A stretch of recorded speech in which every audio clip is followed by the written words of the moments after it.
Yeah. Which gets to this question I wanted to ask, which is, I put it this way.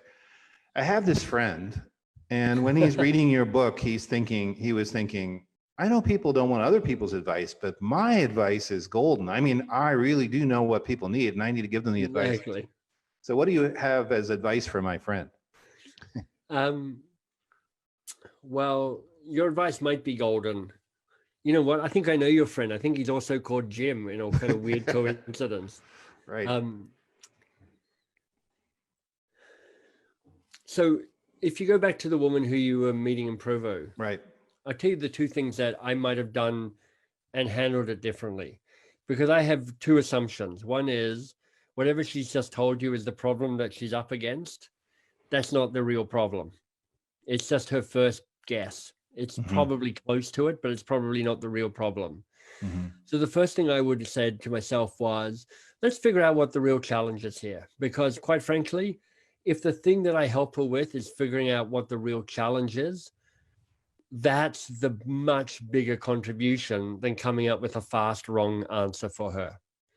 So I'd have gone, that sounds interesting. So what, say more about that. What's the real challenge here for you? That's, my focus question, which I love so much. Right. And it would have, if I had to put money on it, I'd say, I bet you that problem shifts a little bit. It becomes a little more nuanced. It probably becomes a little more personal.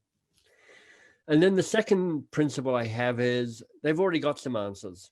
So there's no point in me giving answers till I figure out what they already know. So I'd go, okay, so if that's the real challenge, my bet is you've got some ideas right away. So what's the first idea you've already got? And then I would listen and I'd go, that's great. I love that. That's a real possibility. And then I'd go, and what else could you do? Because you got more than one idea, I'm sure. So what else could you do? And she should come up with something. And I go, I love it. What else could you do?